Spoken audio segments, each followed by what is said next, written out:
All right, Nick is going to do a redox reaction between two elements, copper and sulfur. He's going to shove a wad of copper down there. That's good. He's going to sprinkle some sulfur. Note the copper's shiny. It's a metal, and it's the only metal that has that orange color. And then he's going to sprinkle some sulfur in there, which is a yellow solid non-metal. So it's dull, it's brittle. It's good. It's good. Okay. And now, to get this reaction going, we have to heat it up a good bit. And actually, before the reaction happens, there's going to be a physical change that takes place. To see if you can figure out what that is as we watch this proceed.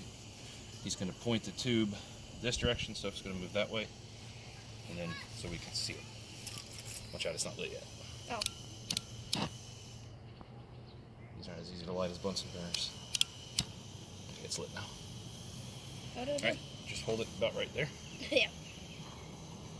Up, hold it up, hold it up, lift it, lift the tube, yes.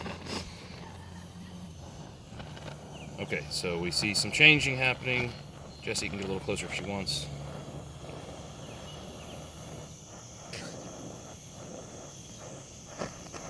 One of the things that sometimes happens at school, we get way too much sulfur in the tube, and the room is very smelly that day.